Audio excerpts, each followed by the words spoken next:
The knife slipped from Alira's hand and hit the stone floor with a sharp crack, and every head in the kitchen turned toward her at once.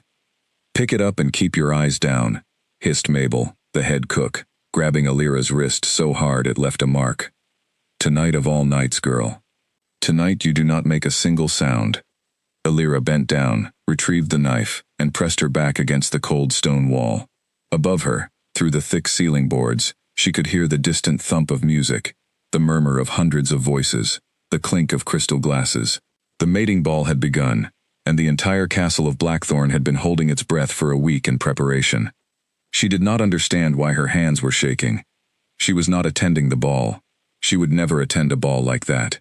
Elira had lived her whole life in the kitchens, first as a small child clinging to her mother's apron, and now, at 22, as a servant who was rarely allowed near the upper halls of the castle at all. But tonight the fear in the kitchen felt different. It was not the usual fear of spoiling a dish or angering a noble guest. It was older than that, and heavier. "Why does it matter if I'm quiet tonight more than any other night?" Elira asked, keeping her voice low as she resumed chopping herbs for the next tray. Mabel did not answer right away. She was a large woman with silver hair pulled back so tightly it seemed to stretch the skin of her face, and she had raised Elira since the girl's mother died 11 years ago. Mabel's hands, usually steady even under pressure, trembled slightly as she wiped down a copper pot. "Because the king is choosing a mate tonight," Mabel finally said, "and the elders have made it very clear. No servant enters that ballroom unless they are carrying a tray with their head bowed and their eyes on the floor. Especially not you." "Especially not me?" Elira repeated, frowning. "Why especially not me?" "Enough questions," Mabel snapped, though there was no real anger in it, only worry. "Finish the herbs. The second course goes up in 10 minutes. Elira let the questions go, though they settled uneasily in her chest. She had grown used to strange rules that applied only to her. She was not allowed near the east wing, where the old portraits hung. She was never permitted to attend the pack gatherings in the village square, even the small ones meant for every rank of wolf. When traveling merchants came through and asked after her family, the older servants always found a reason to change the subject or hurry her away. She had long since stopped expecting real answers. She told herself it did not matter. She had a place in the world, small as it was, and she had people who cared for her, even if they kept their secrets close. But tonight, something in the air felt sharper. The younger kitchen maids kept glancing at her sideways as if she might shatter. Even Garrick, the burly guard who usually joked with the kitchen staff while collecting trays, had looked at her for a long moment before saying nothing and walking away. The kitchen of Blackthorn Castle was a world unto itself, tucked below the grand halls where the nobility gathered. It smelled of roasted meat, fresh bread, and the sharp tang of herbs crushed under a blade. Copper pots hung from iron hooks along the ceiling, catching the firelight in dull orange gleams. 6 ovens lined one wall, each one radiating heat that made the entire room feel like the inside of a furnace despite the cold night outside. Elira had spent countless hours in this room, learning to cook from Mabel, learning to keep her head down and her opinions quiet, learning that the safest place for a girl like her was exactly where she stood now, hidden below the world where wolves like the king lived and ruled. She had heard stories about King Cassian Blackthorn her entire life, the way everyone in the pack had. He had become Alpha King 3 years earlier, after his father's sudden death, and the pack elders whispered that he ruled with a coldness that unsettled even seasoned warriors. He rarely smiled.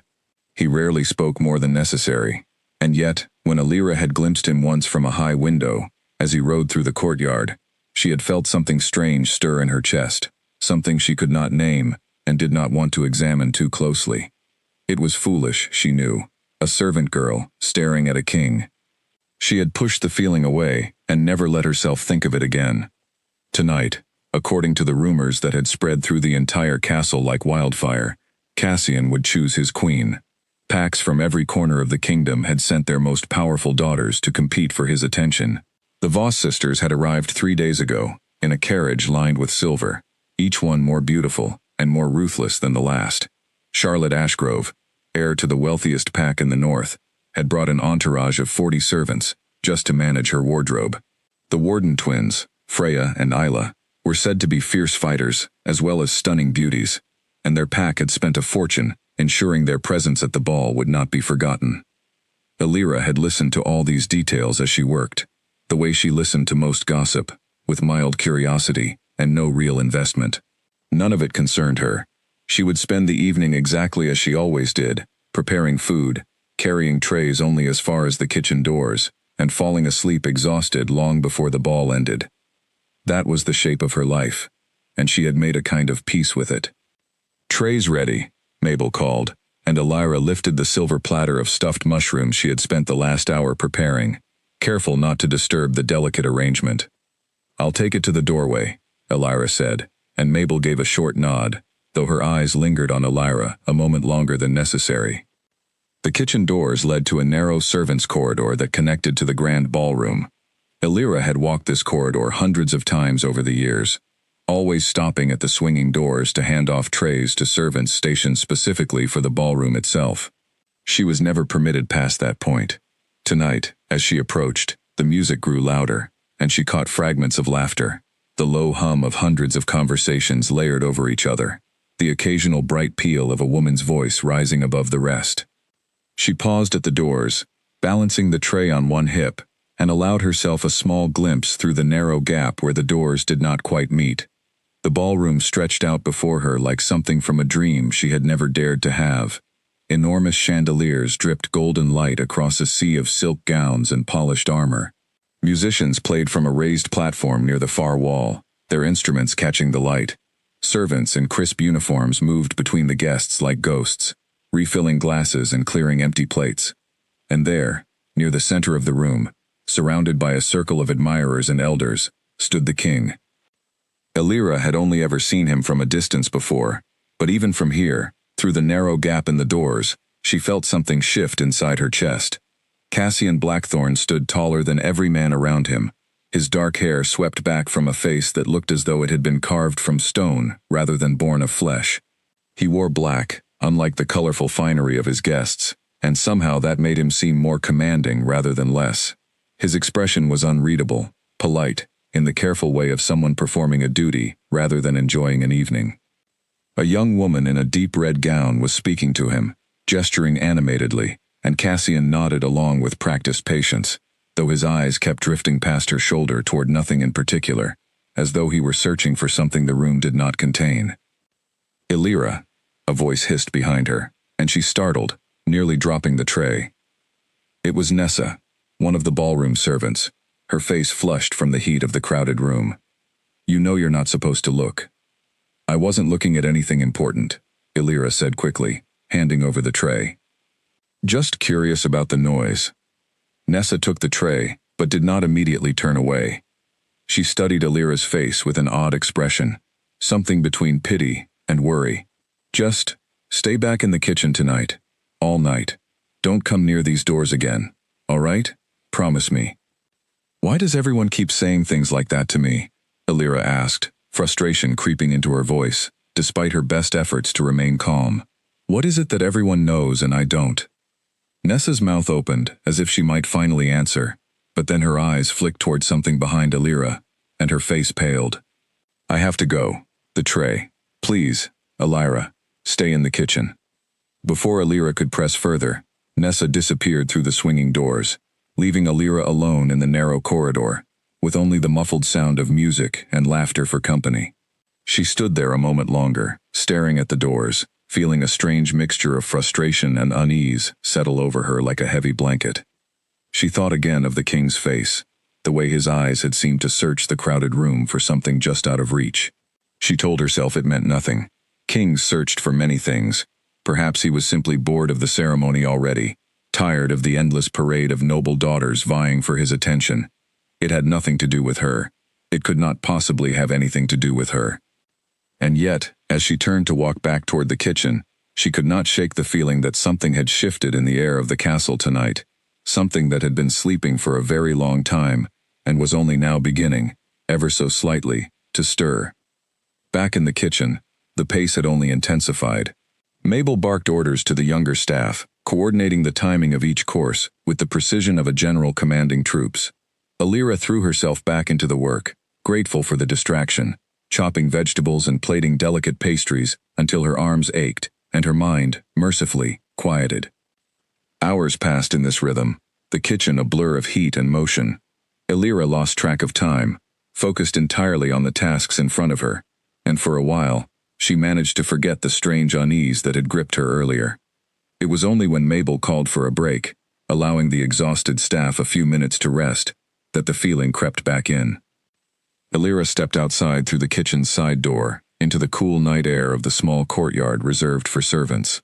The stars stretched overhead in a clear black sky, and she breathed deeply, letting the cold air fill her lungs and clear her head. From here, she could hear the music still drifting from the ballroom, softer now, carried on the breeze. "You look like you're thinking too hard about something," came a familiar voice, and Elira turned to see Garrick, leaning against the courtyard wall, his broad arms crossed over his chest. He was one of the few guards who had always been kind to the kitchen staff, often sneaking them extra portions when Mabel wasn't looking. "Everyone keeps telling me to stay away from the ballroom tonight," Elira said, wrapping her arms around herself against the chill. "More than usual, I mean. Do you know why?" Garrick's easy smile faltered, just slightly, and he looked away toward the dark tree line beyond the courtyard wall. "It's not my place to say." "That's what everyone says," Elira replied, unable to keep the edge from her voice. "My whole life, that's what everyone has said. It's not my place." "You're too young. You'll understand when you're older. I'm 22 years old, Garrick. When exactly do I get to understand?" Garrick was quiet for a long moment, and Elira thought he might actually answer her, might finally be the one to break through the wall of silence that had surrounded her entire life. But then the kitchen door swung open, and Mabel's voice cut through the night air, calling everyone back to work. "Duty calls," Garrick said instead, his voice gentler now. "Just be careful tonight, all right? Whatever happens, stay in the kitchen." Elira wanted to press him further, wanted to demand answers the way she had wanted to demand answers her entire life. But the moment passed, swallowed by the practical demands of the evening. She followed Garrick back inside, back into the heat and noise of the kitchen, and threw herself once more into the work. It was well past midnight when the real trouble began. One of the ballroom servers, a young man named Petter, burst through the swinging doors, his face flushed and panicked. "We need help," he gasped, nearly colliding with a stack of dishes. "Nessa's taken ill, and there's no one to carry the next course. The elders are already asking why service has slowed." Mabel's eyes swept across the kitchen, assessing her exhausted staff, and Elira felt a cold weight settle in her stomach, even before Mabel's gaze landed on her. "No," Elira said immediately, taking a step back. "Send someone else, anyone else." "There is no one else," Mabel said, though her voice carried none of its usual firmness. She looked, for the first time that Elira could remember, genuinely afraid. "Petter needs help carrying the trays, and every other server is occupied. It will only take a moment, Elira. In, and directly back out. Keep your eyes down, do not look up, do not speak to anyone. Do you understand?" Elira's heart pounded in her chest as she stared at the tray Mabel pressed into her hands, laden with delicate glasses of amber wine. Every instinct told her something was deeply wrong, that the fear radiating from everyone around her tonight was not simple superstition or servant gossip, but something real and immediate. And yet she could see no way to refuse. The kitchen depended on smooth service, and Mabel's career, perhaps even her position in the pack, could suffer if the ball's proceedings were disrupted. "Eyes down," Elira whispered to herself, gripping the tray tightly. "In and out. It will be fine." She followed Petter through the swinging doors, into the narrow servants' corridor, and then, for the first time in her entire life, through the final doors, and into the grand ballroom itself. The noise hit her first, an overwhelming wave of music and conversation that seemed to press against her from every direction. The heat of hundreds of bodies pressed close together, mixed with the cold draft from the high windows, creating a strange, disorienting warmth. She kept her eyes fixed firmly on the tray in her hands, weaving carefully between guests exactly as she had watched other servers do 100 times through the gap in the doors. She could feel eyes on her, though she told herself it was only her imagination, only the natural nervousness of being somewhere she had never been allowed to go. She moved quickly, efficiently, distributing the glasses of wine to a group of nobles near the edge of the dance floor, her hands steady despite the pounding of her heart. She was 3 steps from the safety of the corridor doors, so close she could feel the cooler air drifting from the kitchen beyond, when something made her look up. She would never fully understand, later, what had compelled her to break the single rule she had been given. Perhaps it was the sudden silence that seemed to ripple outward from somewhere behind her, spreading through the crowd like a stone dropped into still water. Perhaps it was simply fate, refusing to be denied any longer. She turned her head, and across the entire length of the crowded ballroom, her eyes met the eyes of King Cassian Blackthorne. Time seemed to stop entirely. The music continued to play, the guests continued to move and speak around them, but between Alira and the king, the world had gone utterly still.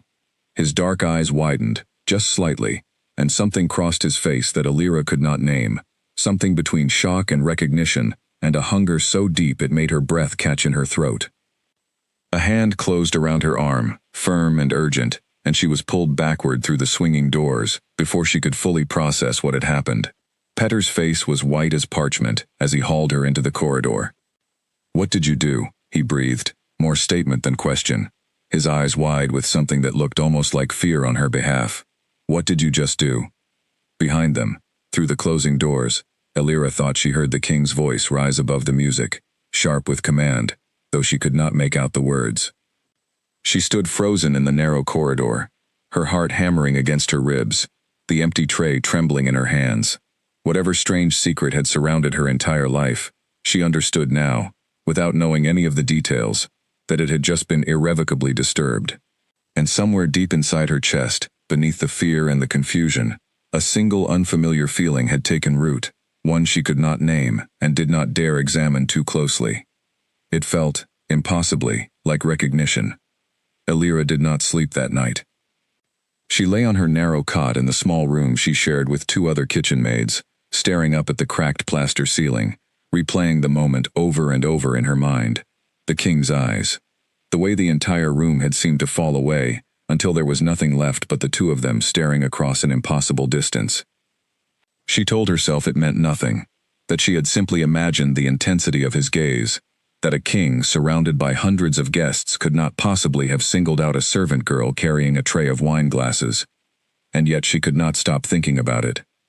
By the time the first gray light of dawn crept through the small window of her room, Alira had convinced herself that whatever had happened in the ballroom was already forgotten, swallowed up by the enormous spectacle of the mating ball and the king's search for a queen among the noble daughters gathered to compete for his favor. She was a servant. She would return to her work in the kitchen, and life would continue exactly as it always had. She was wrong. The kitchen was unusually quiet when she arrived for the morning shift, the usual clatter of pots and cheerful chatter, replaced by hushed voices and darting, nervous glances. Mabel stood near the largest oven, her arms crossed tightly over her chest, deep in conversation with an older woman Alira did not recognize, dressed in the fine gray robes of a castle elder. "There she is," the elder woman said, the moment she spotted Alira, her voice carrying an edge of something between disapproval and fear. Mabel turned, and the expression on her face made Alira's stomach drop. It was not anger. It was worse than anger. It was dread. "Alira," Mabel said carefully, "this is Elder Rook. She has some questions for you." Elder Rook was a thin woman with sharp features and silver hair cropped close to her scalp, and she studied Alira now, with an intensity that made the younger woman want to shrink back against the wall. "Last night," Rook said without preamble, "you entered the ballroom." "Only for a moment," Alira said quickly. "Nessa was ill, and they needed help carrying trays. I was told to keep my eyes down and return immediately. I did exactly as I was told." "And yet the king looked directly at you," Rook said, her sharp eyes never leaving Alira's face. Across an entire ballroom, in the middle of a formal court gathering, the Alpha King fixed his attention on a kitchen servant he has never once acknowledged in 3 years of ruling this pack. "Do you have any explanation for that?" Alira's mouth went dry. "No, I don't understand it either. I only looked up for a moment, and then I was pulled back through the doors." Rook exchanged a long look with Mabel, something passing silently between the 2 older women that Alira could not decipher. "The king has been asking questions this morning," Rook continued. "He wants to know the name of the servant girl he saw last night. He has already summoned 2 members of the ballroom staff for questioning." Fear coiled tight in Alira's chest. Have I done something wrong? I only carried a tray. I didn't speak to anyone. I didn't approach the king. I only looked up because— You have done nothing wrong, Rook interrupted, though her tone did not offer much comfort. But there are matters here far older and far more complicated than you understand, girl. And it is imperative that this situation be handled with great care. Until further notice, you will not leave these kitchens. You will not go near the upper halls of the castle. If anyone asks after you, anyone at all, you will say nothing and send them directly to me. But why? Elira asked, the frustration of a lifetime of unanswered questions finally breaking through her fear. Everyone keeps telling me there are things I don't understand, secrets I'm not allowed to know, and I am so tired of it. I deserve to know why my own life is treated like some kind of forbidden mystery. What is it about me that terrifies everyone so much? Time. For a moment, something almost like sympathy flickered across Elder Rook's sharp features. There will be time for explanations, she said, her voice softening only slightly. But not today, and not like this. Please, Elira. Trust that we are trying to protect you, even if it does not feel that way. Rook left without another word, her gray robes sweeping across the stone floor as she exited the kitchen. Mabel watched her go, then turned to Elira with an expression of such profound worry that Elira felt her own fear deepen in response. Mabel, please, Elira said quietly. You've known me since I was a child. You know things about my mother that no one else will tell me. I need you to tell me the truth. What is happening? Mabel's eyes filled with tears, an occurrence so rare that Elira had only witnessed it once before, on the anniversary of her mother's death. It is not my secret to tell, sweet girl. I made a promise, long ago, to your mother, and to the old king himself. But I promise you this, whatever happens now, whatever comes of last night, I will not let anyone harm you, not while I still draw breath. The words offered little comfort, layered as they were in mystery, but Elira nodded and returned to her work, if only because there was nothing else she could do. The morning stretched on in tense silence, the kitchen staff moving carefully around her as though she had suddenly become something fragile and dangerous all at once. By midday, word had spread through the entire castle. Elira could feel it in the way people looked at her now, servants and guards alike, their glances lingering a moment too long before they quickly looked away. She heard fragments of conversation as she moved through the corridors on errands Mabel had specifically arranged to keep her occupied and, presumably, out of sight.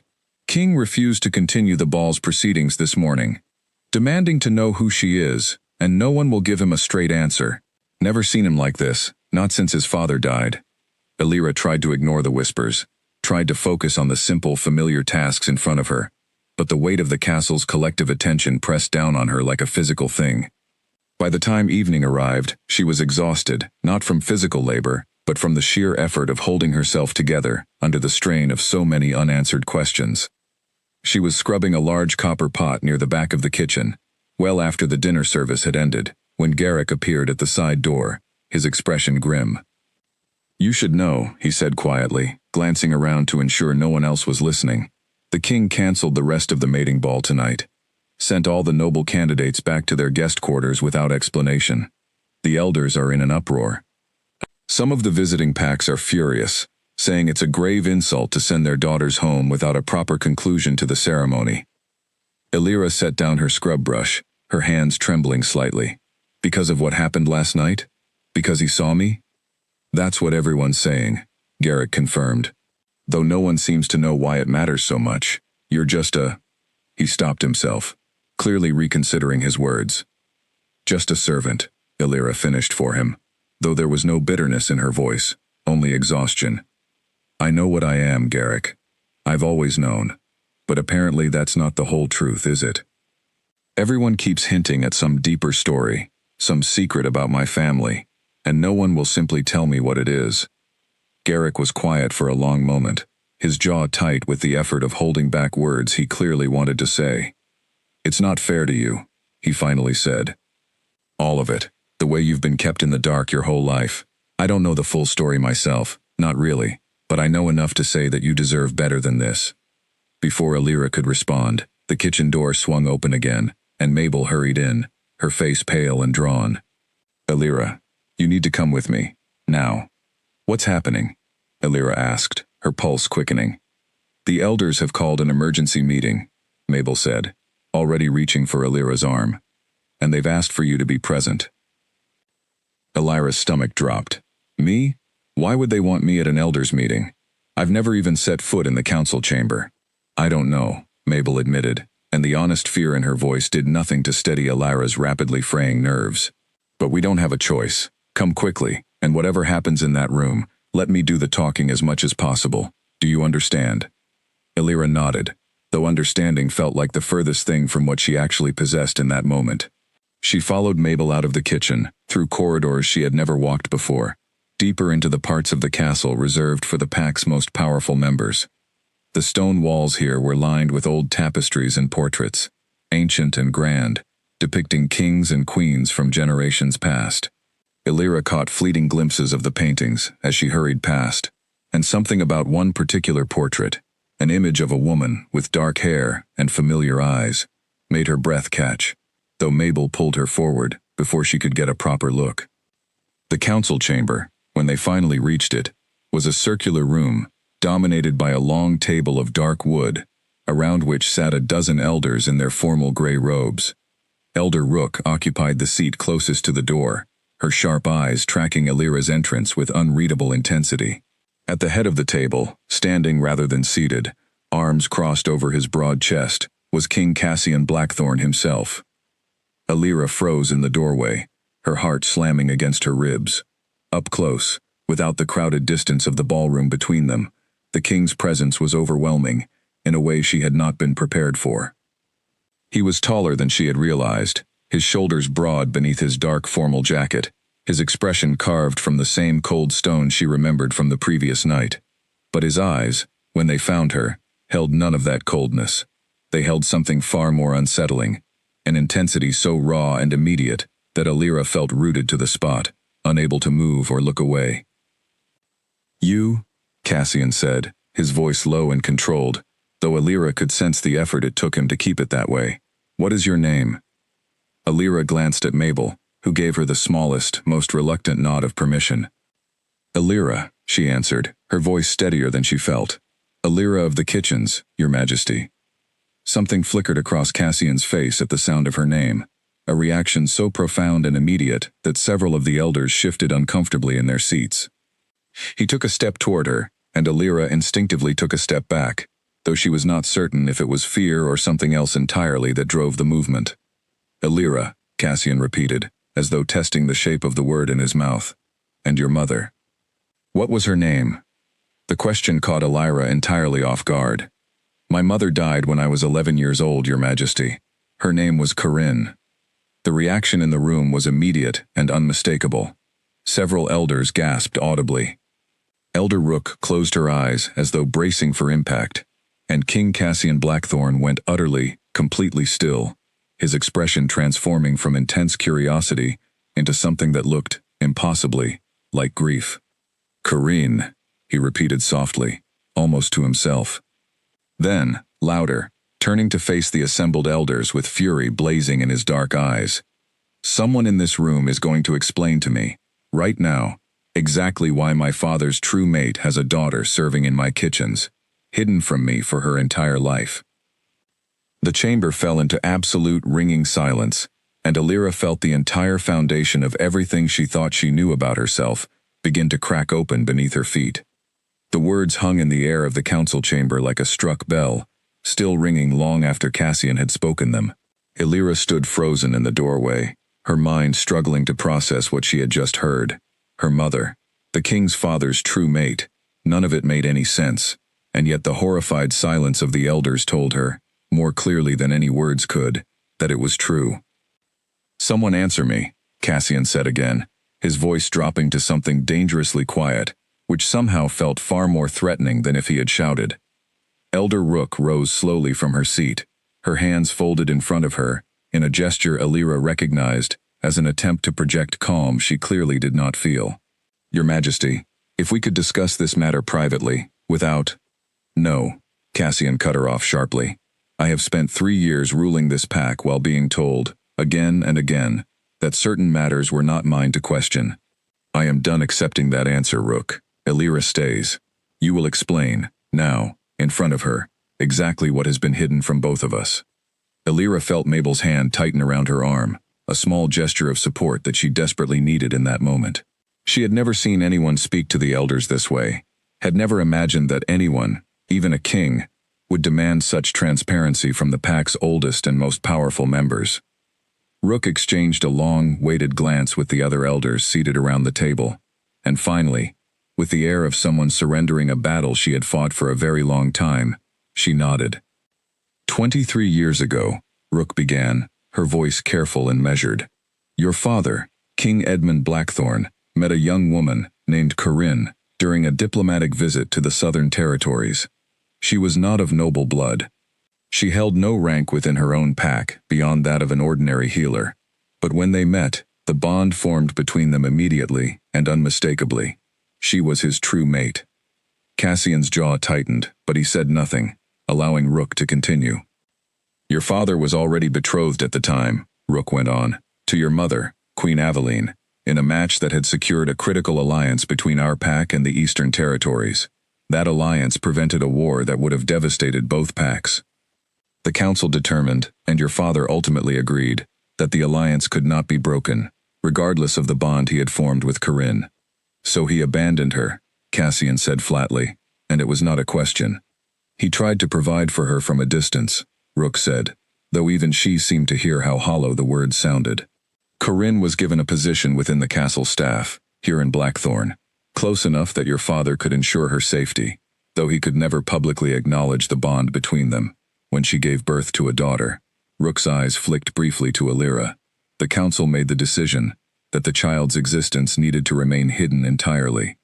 A true mate bond, once publicly known, cannot simply be ignored by pack law. If the pack had learned that the king had a true mate living within the very castle where his wife ruled as queen, the alliance would have collapsed, and the war we worked so hard to prevent would have become inevitable. Elira's mind reeled, trying to fit this new information into the shape of the life she thought she had understood. You're saying my mother loved the old king, she said slowly, and I am his daughter, which makes me your Majesty's half-sister, Rook finished quietly. The room seemed to tilt beneath Elira's feet. She reached out instinctively, gripping the edge of the doorframe to steady herself. Half-sister, not merely a servant with a hidden past, but family, blood relation to the king himself, to the throne that ruled over the entire pack. Cassian's expression had shifted from fury to something far more complicated, a mixture of grief and disbelief that seemed to age him years in the span of a few moments. A sister, he repeated softly. I have a sister, and she has spent her entire life scrubbing pots in my kitchen while I remained utterly ignorant of her existence. Your Majesty, Rook said carefully, your reaction last night, in the ballroom, the way your wolf responded to her presence, that is not the recognition of a sibling bond. Sibling bonds do not manifest with that kind of intensity.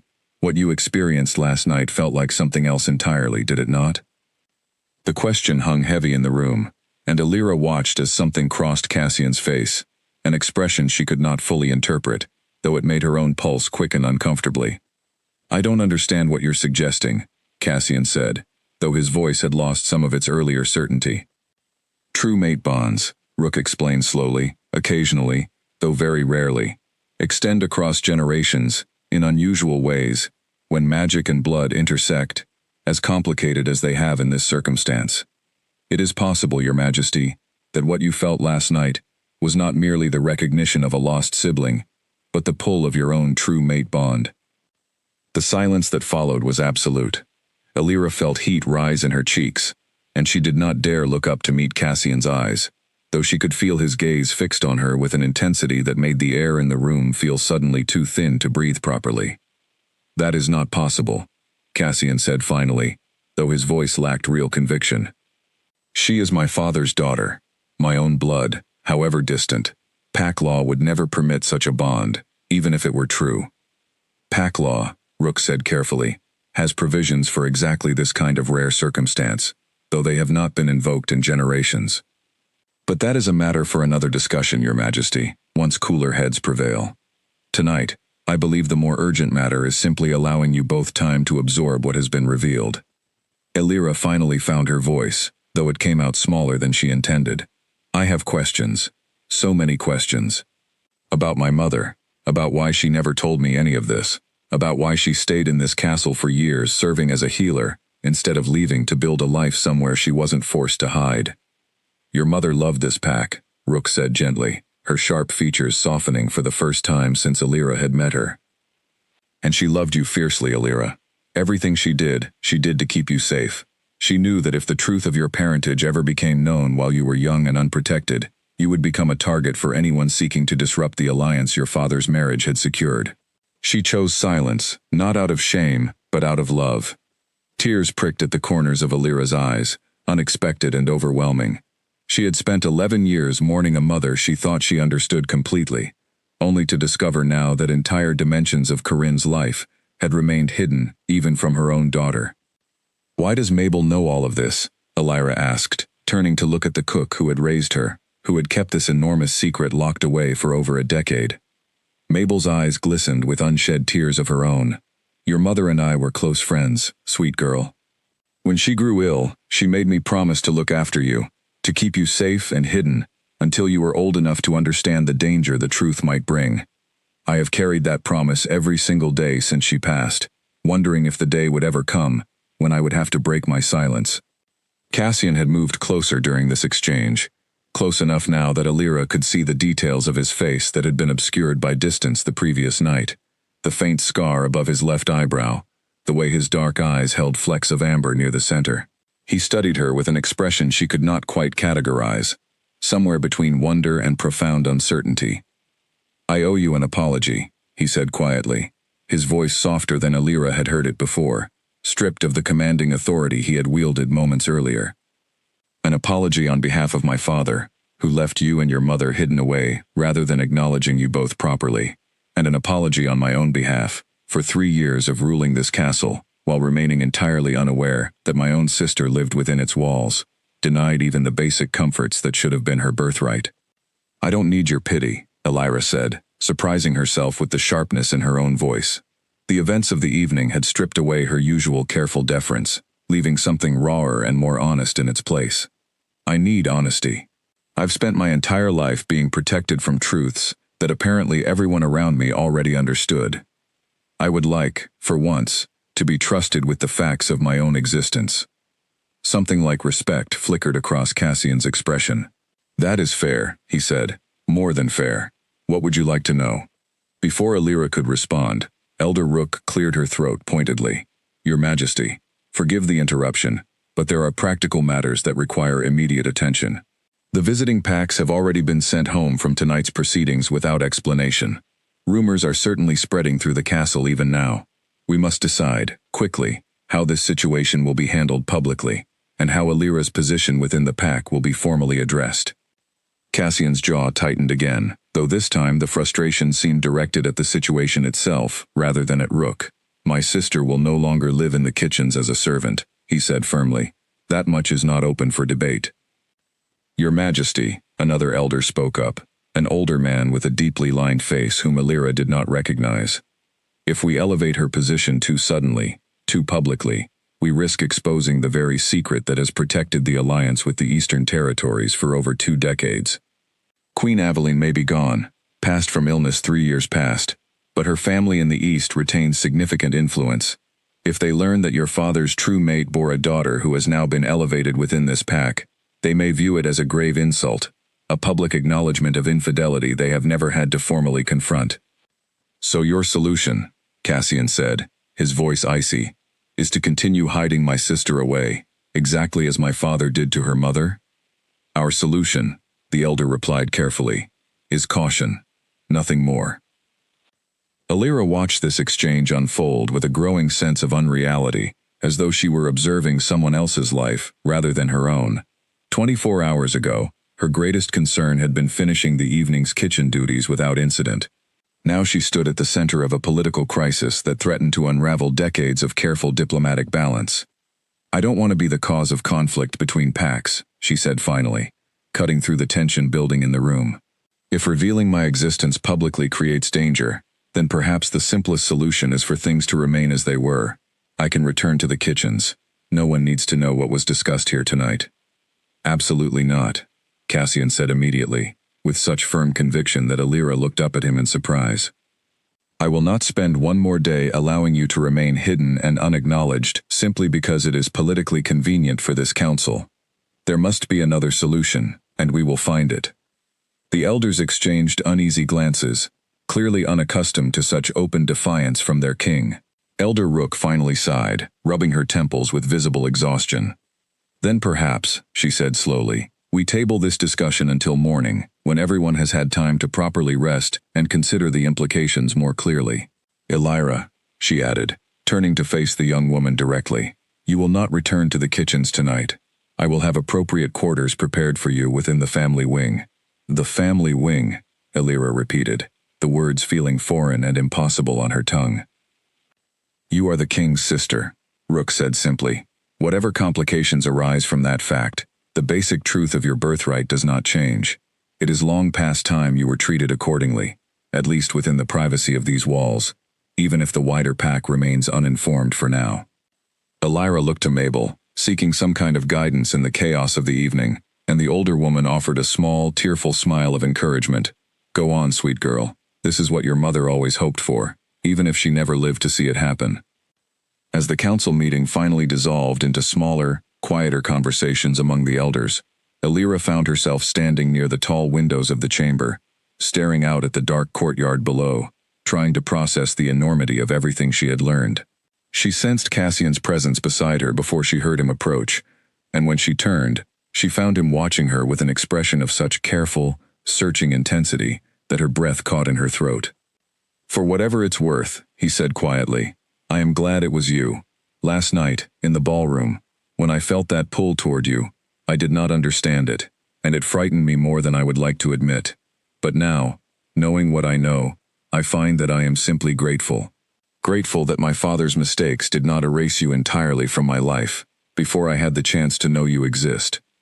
Elira studied his face, searching for any trace of the cold, distant king she had glimpsed the previous night, but found only quiet sincerity in its place. This is a great deal to absorb in a single evening, she admitted. It is, Cassian agreed. For both of us, I think. But we have time now, don't we? Time to understand each other properly, without the shadows of secrets hanging over everything. Elira was not entirely certain she believed him, not with the complicated tangle of politics and pack law still unresolved around them, but for the first time since the previous night's chaos had begun, she allowed herself a small measure of hope that perhaps, finally, the truth might lead somewhere better than the silence that had come before it. The chambers Elira was given that night were larger than any room she had ever occupied in her entire life, larger even than the entire servants' quarters, where she had slept alongside a dozen other kitchen workers. A canopy bed stood against one wall, draped in soft blue fabric, and tall windows looked out over the moonlit gardens below.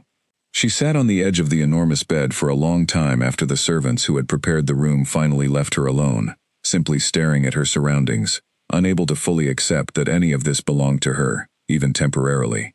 Sleep did not come easily. Every time she closed her eyes, fragments of the evening replayed themselves. Elder Rook's careful explanation, the raw grief on Cassian's face when he learned of her existence, the strange, charged silence that had followed the elder's suggestion about the nature of the bond between them. She pressed her palms against her eyes, trying to push the thoughts away, but they refused to be silenced. A sister.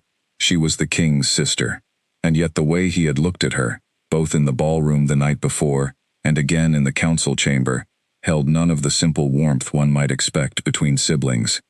There had been something else entirely in his gaze, something that made her skin feel too warm and her thoughts too scattered whenever she tried to examine it directly.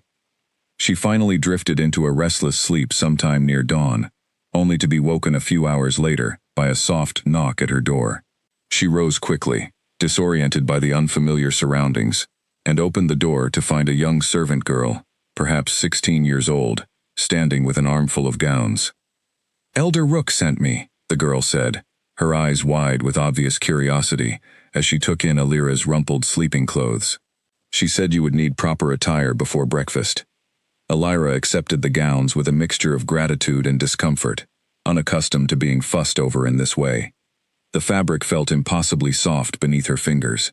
nothing like the coarse, practical clothing she had worn her entire life in the kitchens. She dressed slowly, examining herself in the tall mirror standing in the corner of the room, hardly recognizing the reflection staring back at her. Breakfast, she soon learned, was to be a private affair, held in a smaller dining room reserved for family, rather than the grand hall used for formal court occasions. When she arrived, guided by the same young servant girl, she found Cassian already seated at the table, dressed more casually than she had seen him before, in a simple dark shirt that somehow made him look younger, less like the imposing king from the ballroom, and more like an ordinary man carrying an extraordinary weight. "You slept well, I hope," he said as she took the seat across from him, though his tone suggested he suspected otherwise. "Not particularly," Illyra admitted, unable to muster the energy for polite deflection. There was a great deal to think about. "I understand completely," Cassian said, and something in his expression suggested he had spent much of the night in similarly restless contemplation. "I confess I hardly slept at all myself." They ate in silence for several minutes, the quiet stretching between them in a way that felt heavy with unspoken questions. Illyra finally set down her fork, unable to bear the tension any longer. "I need to ask you something," she said, "and I would appreciate an honest answer, even if the truth is uncomfortable." Cassian met her eyes steadily. "Of course." "What Elder Rook suggested last night, about the nature of the bond between us, do you believe it's true?" Cassian was quiet for a long moment, his jaw working, as though he were choosing his words with great care. "I don't know," he finally admitted. "I have never experienced anything like what I felt in that ballroom, not with any of the noble candidates who have been presented to me over these past 3 years, not with anyone. It was immediate and overwhelming, and I did not understand it until I learned the truth of who you are. Even now, knowing that we share a father, I cannot deny that whatever I felt has not simply disappeared with that knowledge." Illyra's chest tightened at his honesty. "That frightens me," she said quietly. "Not because I doubt what you're saying, but because I don't know what it means for either of us. If it's true, pack law would forbid it regardless, wouldn't it? We share blood." "Half-blood," Cassian corrected gently. "Different mothers, and pack law does have provisions, as Rook mentioned, for these unusual circumstances involving true mate bonds, though I confess I know very little about the specifics myself. It has been generations since such a case arose." "Even if it were permitted," Illyra said, "the politics of it terrify me. You heard the elders last night. They're already worried about how the Eastern Territories will react simply to my existence being acknowledged. If it became known that the king's true mate bond points toward his own half-sister, born of his father's infidelity, I cannot imagine the scandal would be anything less than catastrophic." Cassian's expression darkened slightly, though not with anger directed at her. "You're right to be concerned, but I want to be clear about something, Illyra. Whatever complications arise from this situation, I will not allow you to be hidden away again, treated as an inconvenient secret to be managed and controlled. You deserve better than that, regardless of what happens with the question of the bond between us." "You barely know me," Illyra pointed out, though there was no real challenge in her voice, only genuine confusion. "How can you make such a promise after knowing me for less than a day?" "I know that my father made a terrible mistake," Cassian said, "choosing political convenience over honesty and love, and that mistake cost your mother years of hidden suffering, and cost you an entire childhood without the family you deserved. I refuse to repeat that mistake, regardless of how complicated the truth turns out to be." Illyra studied him across the table, searching for any hint of insincerity in his words, but found none. There was something deeply compelling about his conviction, a steadiness that reminded her, oddly, of the way he had stood at the center of the crowded ballroom the previous night, seemingly untouched by the chaos surrounding him, even as his own world quietly unraveled. "The visiting packs," she said, changing the subject slightly, though the question had been weighing on her since the previous night. "What will happen with them?" The mating ball was interrupted before any formal choice was made.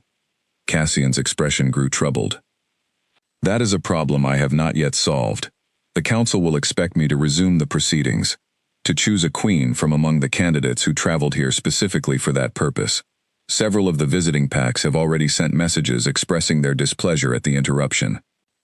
"Then perhaps you should resume it," Illyra said, though the words felt strange and uncomfortable leaving her mouth. I don't want to be the reason an important alliance falls apart, or the reason war breaks out between packs. If the bond between us truly is forbidden, or too politically dangerous to acknowledge, then perhaps the wisest course is for you to continue exactly as you intended before last night ever happened. Something flashed across Cassian's face, quick and fierce. I will not choose a queen, while pretending that what happened last night means nothing, he said firmly. I have spent 3 years enduring an endless parade of candidates, none of whom stirred anything within me beyond polite indifference. And in a single moment, across an entire crowded ballroom, I felt something I have never felt before in my life. I will not simply dismiss that because it is inconvenient or complicated. Even if it means disappointing every pack that sent a daughter here, expecting a fair chance at the crown, Alira pressed. Even then, Cassian said, his voice quiet but resolute. I would rather face the anger of a dozen packs than spend my entire reign wondering what might have been, if I had chosen convenience over truth. The conversation was interrupted by a sharp knock at the dining room door, and a moment later, Elder Rook entered without waiting for permission, her expression grave. Your Majesty, she said, there is a delegation from the Voss pack requesting an immediate audience. They are demanding an explanation for last night's interruption, and I believe, given the mood of their message, that a diplomatic response will require considerable care. Cassian rose from the table, his relaxed demeanor from breakfast disappearing entirely, replaced once more by the composed, commanding presence Alira remembered from the ballroom. I will speak with them, he said. Then, turning to Alira, his expression softened once more. This conversation is not finished. I would like to continue it, if you're willing, once this matter with the Voss delegation is resolved. Alira nodded, though uncertainty churned in her stomach as she watched him leave the room with Elder Rook. The morning's quiet intimacy had shattered instantly under the weight of political reality, and she understood, perhaps for the first time with full clarity, exactly how complicated her circumstances had become. She was no longer simply a servant girl hiding in the shadows of a grand castle.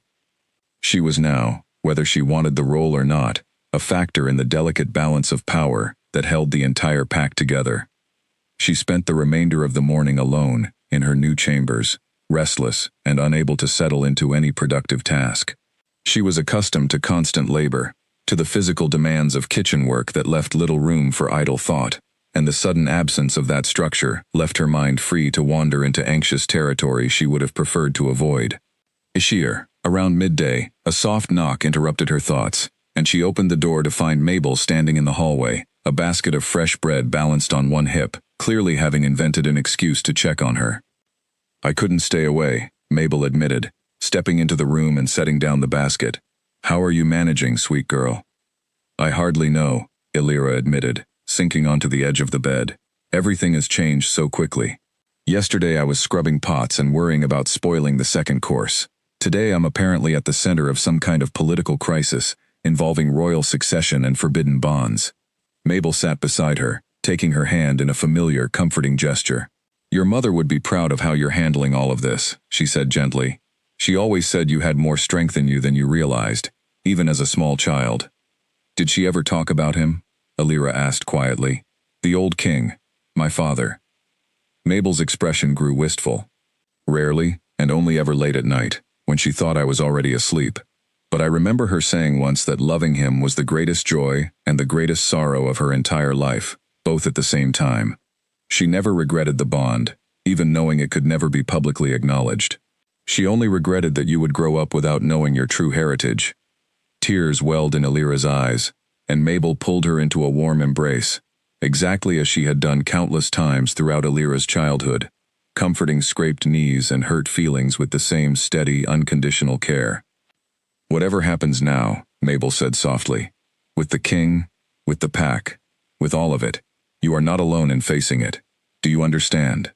You have never been alone, even during all those years of silence. Alira nodded against Mabel's shoulder, drawing strength from the familiar warmth of the only mother figure she had known since Corinne's death.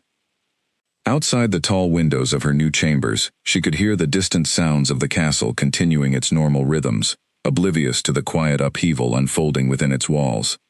Somewhere below, Cassian was navigating the furious demands of a noble delegation, fighting to protect a future that remained, for both of them, entirely uncertain. But for the first time in longer than she could remember, Elira did not feel like a secret to be hidden or a problem to be managed. She felt, however tentatively, like a person whose existence mattered, whose feelings and future carried real weight in the world around her. It was a fragile, unfamiliar feeling, but she found herself unwilling to let it go, regardless of the uncertain road that clearly lay ahead. The delegation from the Voss pack proved to be only the beginning of a storm that swept through Blackthorn Castle over the following days. Word of the interrupted mating ball had spread far beyond the castle walls, carried by messengers and traveling merchants to every corner of the kingdom, and with the news came a flood of speculation, much of it wildly inaccurate, some of it dangerously close to the truth. Cassian spent long hours each day, meeting with representatives from the various visiting packs, offering careful, diplomatic explanations that revealed nothing of the true circumstances, while still managing to soothe the wounded pride of noble families who felt their daughters had been publicly slighted. Elira watched this process unfold from a careful distance, remaining largely confined to the family wing of the castle at Elder Rook's insistence, though the isolation chafed against her more with each passing day. "I feel like a prisoner," she confided to Cassian one evening, nearly a week after the fateful night of the ball, as they shared a quiet dinner in the same small family dining room where they had spoken that first morning. "Different walls, perhaps, but the same fundamental confinement I've experienced my entire life." Cassian's expression tightened with something that looked like guilt. "That was never my intention. I only wanted to keep you safe while the situation stabilizes." "I understand the reasoning," Elira said, though frustration colored her voice. "But understanding it doesn't make it easier to bear. I spent 22 years hidden away for reasons I wasn't permitted to know. Now I'm hidden away again. This time for reasons I do understand, and somehow that barely feels like progress." Cassian set down his fork, giving her his full attention. "What would you have me do instead? The Eastern Territories have already sent a formal inquiry regarding the circumstances of the ball's interruption. If they learn the full truth before we've had time to properly prepare a response, the consequences could be severe, not just for you, but for the entire pack." "I know," Elira said, softening slightly. "I'm not asking you to reveal everything immediately. I only wish there were some way to feel less like a secret, being carefully managed, and more like a person actually living her own life." Cassian considered this for a long moment. "Perhaps," he said slowly, "there is a solution that addresses both concerns. What if you were introduced to the pack, not as my sister immediately, but simply as a distant relative, visiting from another territory? It would allow you to move more freely through the castle and the surrounding grounds, without immediately raising the questions that a more direct revelation would provoke." Elira turned the idea over in her mind, feeling the first genuine flicker of hope she had experienced in days. "That could work. It wouldn't require you to lie exactly, simply to withhold the full details, until you and the elders determine the safest way forward." "Precisely," Cassian said, something like relief crossing his features. "I'll speak with Rook about arranging it properly. In the meantime, I have something else I would like to show you, if you're willing." He led her, after dinner, through a part of the castle she had never visited before, up a narrow staircase to a small, private balcony overlooking the eastern gardens. The evening air was cool and fragrant with the scent of blooming flowers, and the sky above stretched wide and clear, scattered with the first bright stars of the evening. "This was my mother's favorite place in the entire castle," Cassian said quietly, leaning against the stone railing. "Before she passed, she would come here often, particularly during difficult times, when the pressures of ruling weighed heavily on her. I've found myself drawn here more frequently since her death, though I rarely bring anyone else." Elira joined him at the railing, taking in the view of the gardens spread out below, the careful geometric patterns of hedges and flower beds, illuminated by the soft glow of lanterns positioned along the winding paths. "It's beautiful," she said softly. "Thank you for sharing it with me." They stood in comfortable silence for a while, and Elira found herself acutely aware of Cassian's presence beside her, the careful distance he maintained, despite the obvious pull she could sense between them, a pull she had felt herself growing stronger with, each day they spent in each other's company. "May I ask you something personal?" Cassian said eventually, breaking the silence. "Of course. What was your life like, before all of this? Before the ball? Before any of these revelations?" I find myself curious about the person you were, separate from the complicated circumstances of your birth. Elira considered the question thoughtfully. Simple, mostly. I woke early, worked in the kitchens all day, fell asleep exhausted, and did it all again the next morning. Mabel taught me everything I know about cooking, and in many ways, she became the mother I lost too young. I had friends among the other kitchen staff, small joys in quiet moments, moments of laughter shared over shared tasks. It wasn't an extraordinary life, but it was mine, and I had made a kind of peace with its limitations. Did you ever wish for something different? Cassian asked. A grander life, beyond the kitchens? Elira laughed softly, though there was no real humor in the sound. I tried not to. Wishing for things I couldn't have felt like a waste of energy I needed for more practical concerns. Though I confess, sometimes, when I caught glimpses of the noble world through windows or doorways, I did wonder what it might feel like to belong somewhere grander. And now you find yourself thrust into exactly that world, whether you wished for it or not, Cassian observed. Now I find myself thrust into a world I don't fully understand, surrounded by politics and expectations I never had to consider before, Elira corrected gently. It isn't quite the same as simply wishing for something grander. There's a great deal of complexity I wasn't prepared for. Cassian turned to face her fully, his expression earnest in the soft lantern light. I want you to know that regardless of how this situation resolves politically, regardless of what the elders decide about your formal status within the pack, I intend to ensure you have choices moving forward. Real choices, about your own life, your own future. You've spent enough years having decisions made for you without your knowledge or consent. That's a generous promise, Elira said, though a note of skepticism crept into her voice despite her best efforts to suppress it. But you're the king, Cassian. Everything you do carries political weight, whether you intend it or not. I'm not certain how much genuine choice either of us actually has in this situation. Perhaps not complete freedom, Cassian acknowledged.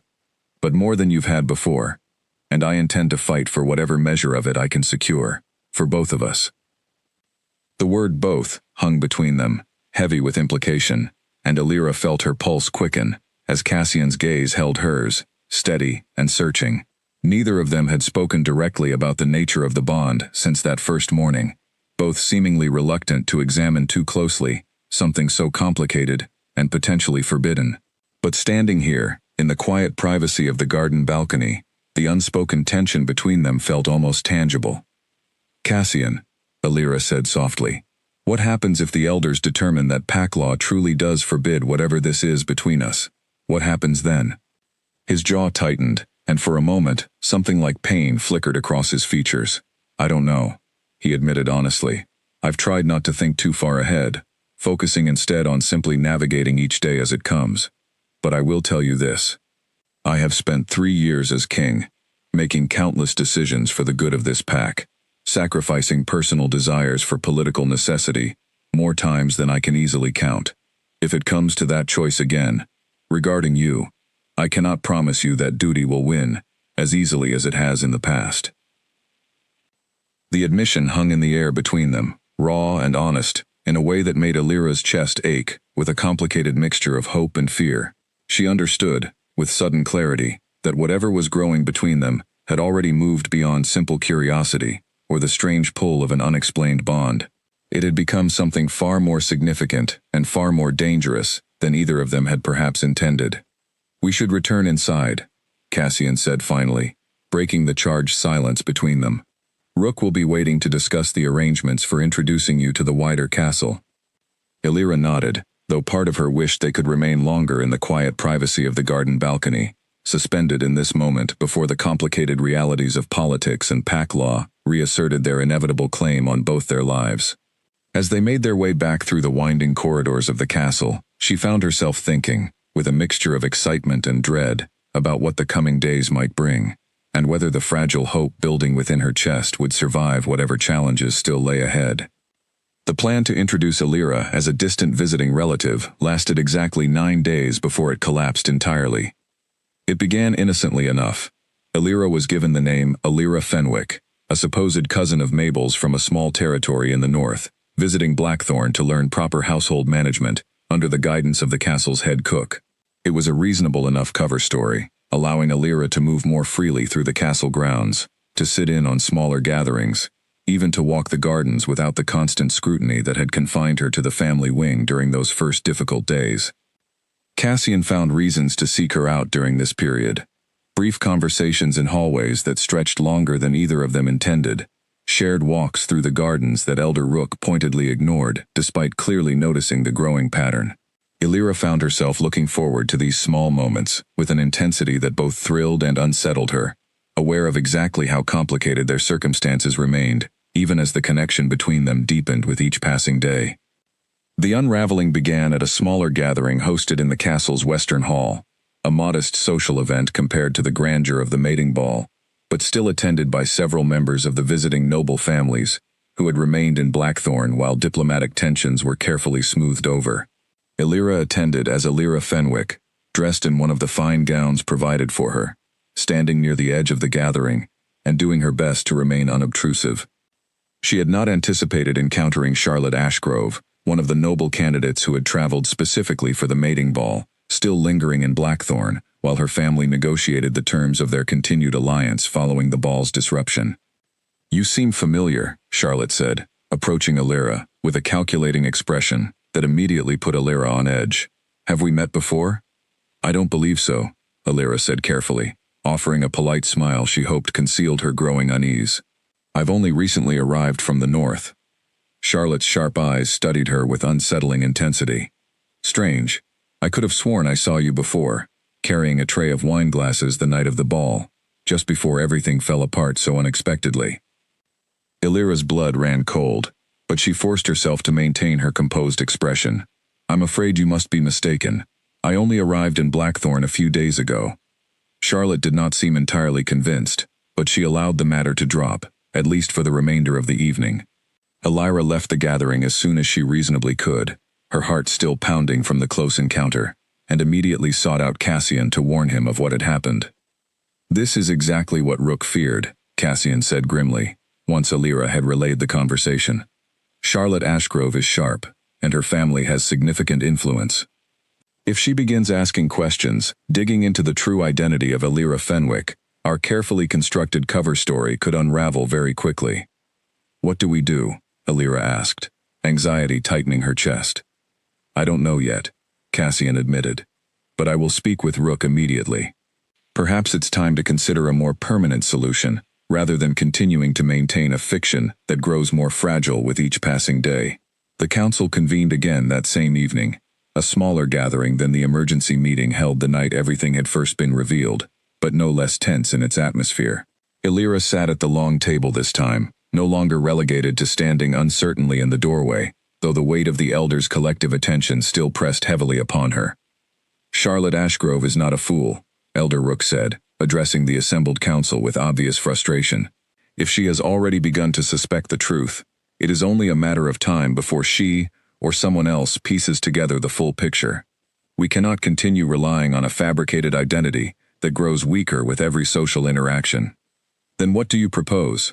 Cassian asked, his patience clearly wearing thin after days of careful political maneuvering that seemed perpetually on the verge of collapse. Rook was quiet for a long moment, considering her words carefully. "There is one solution that would address both the political concerns and the practical difficulties we're facing. Ancient pack law includes provisions for what is known as the trial of packs, a formal ritual that can verify and legitimize claims of true mating, even in unusual or contested circumstances, such as this one." "I've heard the term before," Cassian said, "but I confess I know little of the specifics." "The trial of packs," Rook explained, "requires the individual claiming a mate bond to undergo a series of tests before the assembled representatives of allied packs, tests designed to prove the strength and legitimacy of the bond beyond any reasonable doubt. If Illyra were to undergo this trial and succeed, her position as your true mate would become undeniable, not merely by your word or the council's private determination, but through ancient ritual recognized by every pack across the kingdom, including the Eastern Territories." "Undergo what kind of tests?" Illyra asked, unease creeping into her voice at the vague description. "The specifics vary, depending on the packs involved and the circumstances of the claim," Rook admitted. But traditionally, they involve trials of endurance and strength, tests that verify not merely the emotional bond between two individuals, but their physical and spiritual compatibility as well. It is not without risk, I will be honest with you. Some who have attempted the trial in generations past have not survived it. The room fell silent at this admission, and Alira felt her stomach twist with genuine fear. You're suggesting I risk my life to prove something that everyone in this room already believes to be true? I am suggesting, Rook said carefully, that we face a choice between two dangerous paths. We can continue attempting to conceal the truth, risking exposure through circumstances we cannot fully control, circumstances that could spark exactly the kind of political catastrophe we've been working so hard to avoid. Or we can face the truth directly, through a ritual that, while dangerous, offers a path toward genuine legitimacy and safety, rather than perpetual secrecy. Cassian's expression had grown increasingly troubled throughout Rook's explanation, and now he spoke with barely contained anger. I will not allow Alira to risk her life for the sake of political convenience. There must be another option. I understand your concern, Your Majesty, Rook said, but I would ask you to consider the alternative carefully. If Charlotte Ashgrove, or anyone else, discovers the truth before we've had the chance to properly address it, the consequences could prove far more dangerous than the trial itself. Exposed secrets of this magnitude have started wars before, and there is no reason to believe this circumstance would prove an exception. Alira sat quietly, absorbing the weight of the discussion unfolding around her, feeling the familiar sensation of decisions being made about her life without her full input, even now, even after everything that had changed. But this time, she found herself unwilling to remain silent, unwilling to simply accept whatever course the elders determined was safest. I want to understand the trial fully, she said, her voice cutting through the tense debate, before anyone decides anything on my behalf. What exactly would be required of me? Rook turned to her with something like respect flickering in her sharp eyes. The trial typically unfolds over the course of a single day, before representatives from allied pacts gathered specifically to witness and verify the proceedings. It begins with a test of physical endurance, followed by a trial that examines the emotional and spiritual connection between the two individuals claiming the bond. The final component involves a direct challenge, historically a combat trial, though modern interpretations have sometimes substituted less violent tests of courage and resolve. And if I succeed? Alira asked. If you succeed, Rook said, your status as the king's true mate becomes recognized under ancient pack law, undeniable by any pack, including those who might otherwise object to the circumstances of your birth, or the complicated nature of your relationship to the king. It would resolve, in a single decisive event, every political complication we currently face. And if I fail? Rook's expression grew somber. If you fail to complete the trial, the consequences vary, depending on the nature of the failure. In the least severe circumstances, you would simply be denied recognition as the king's mate, and we would be forced to find another solution to your current situation. In more severe circumstances, particularly involving the combat trial, failure could result in serious injury, or worse. The room fell silent once more, the weight of the decision hanging heavy over everyone present. Alira looked to Cassian, searching his face for guidance, though she could see clearly that he was struggling with his own conflicted feelings about the proposal. I need time to consider this properly, Alira said finally. This is not a decision I'm willing to make hastily, under pressure, in the middle of a council meeting. Of course, Rook said, inclining her head respectfully. Take whatever time you need, though I would caution against delaying too long. The longer we wait, the greater the risk of exposure through less controlled circumstances. As the council meeting drew to a close, Alira felt the full weight of the decision, before her settling into her chest like a physical burden. She had spent her entire life being protected, hidden, managed by others who claimed to know what was best for her safety. Now, for the first time, she faced a choice that was entirely her own to make. A choice that could reshape not only her own future, but the delicate political balance of the entire kingdom. The question remained, as she retired to her chambers that night, staring up at the unfamiliar ceiling of the grand bedroom that still did not feel entirely like her own. Was she brave enough to face whatever trial lay ahead, for the sake of a bond she barely understood, with a man she had known for barely 2 weeks, but who had already, somehow, become impossibly important to her? She did not have an answer yet, but she suspected, deep down, that she already knew which choice her heart was leaning toward, regardless of the danger it might bring. Illyra found Cassian late that night, standing alone, on the same garden balcony where they had spoken so openly days before, the moon casting silver light across his still form as he stared out over the darkened grounds below. He turned at the sound of her approaching footsteps, and something in his expression, a mixture of hope and dread, told her he had been waiting for her, though neither of them had explicitly arranged to meet. "I couldn't sleep either," she said softly, joining him at the railing. "I keep thinking about the trial," Cassian admitted, his voice heavy with worry, "about the possibility of losing you, before we've even had the chance to properly understand what exists between us. I don't think I could bear that, Illyra. Not after everything."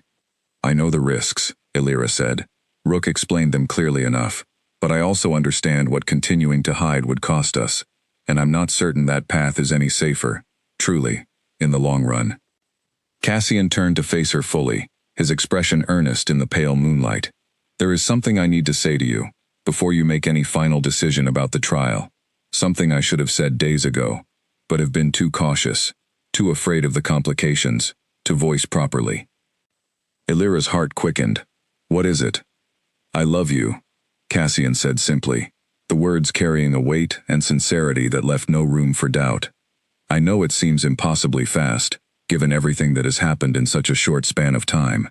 I know the circumstances of our connection are complicated beyond anything either of us anticipated, but from that first moment in the ballroom, something in me recognized something in you, and every day since has only deepened that recognition into something I can no longer deny or ignore.